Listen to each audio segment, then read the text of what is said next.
highly requested video of the past few months, which is my updated brow routine. I haven't done one since probably 2011. So today we're going to go ahead and get into that. First off, you always want to start off with a fresh, clean face, especially if you are plucking, waxing, or razoring any new growth underneath the brows. Something that I love to use now that doesn't require to use water if you're on the go or you're coming in late is the LANCOME Eau Fraîcheur d'Aucher. And basically it's a cleanser, toner, and moisturizer all in one. It removes makeup, lipstick, all in one. It is $41 for this large one here, but we do have smaller ones.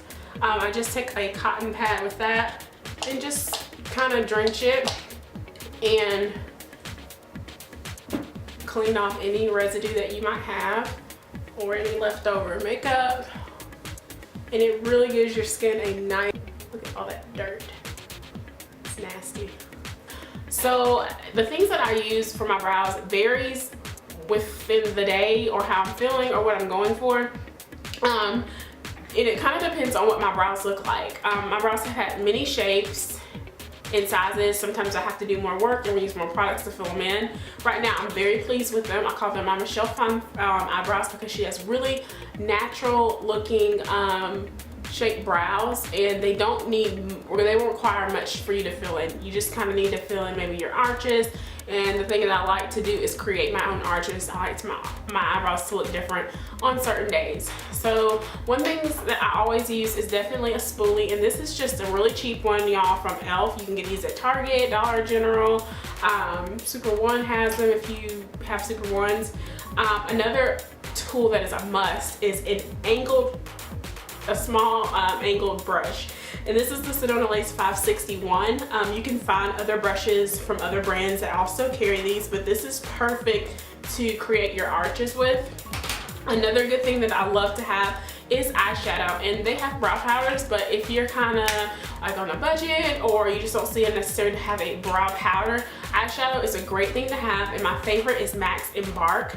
It's a really nice matte shadow. Espresso is really good as well. I also sometimes use Foley by MAC, but it's more of a satin, so it's not as pigmented, and it's good to just fill in the inner portions. But I love to use Embark for my arches, and when I really want to define my arches, I use a matte black shadow.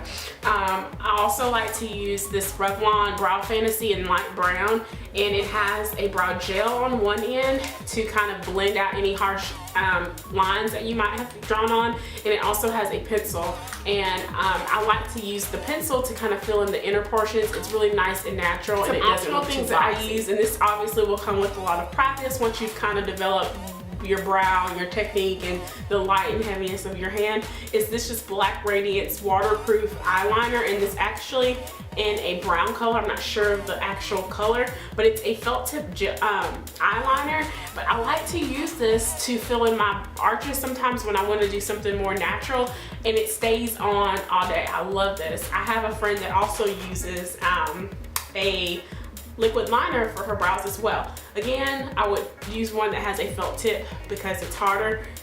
It's not going to leave stroke marks like with a brush. And again, you would definitely have to be in the category of a brow diva to do this, because it does take a lot of practice for you to kind of get it and get the consistency, and you have to be light-handed in some parts and heavy-handed on the others.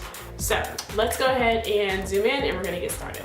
The first thing I'm going to do is take my spoolie and just brush my brows in a upward direction. And I like to fill in parts that are not fully grown, and like right here it's kind of sparse.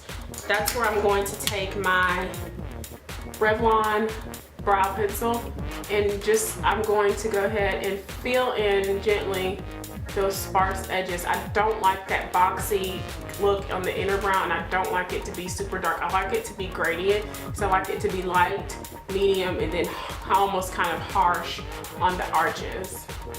And like I said, this brow demonstration will pertain to on your already brow shape. If you shave your eyebrows off, then this technique may not work for you, but if you're someone that already has a full brow, then this can work for you. See just how natural that looks? And see how it's kind of sparse there? I'm just gonna go ahead and fill in.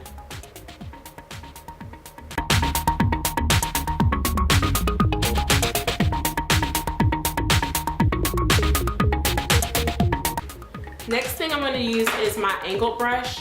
And like I said, this is the 561 Sedona Lace. I'm going to take a matte brown eyeshadow. I'm using Embark. You can use whatever you choose, and I'm just going to pick some of that up. And starting about midway, I'm going to go ahead and go in and fill that in as well. Starting from the bottom and then blending it in the middle and then at the top.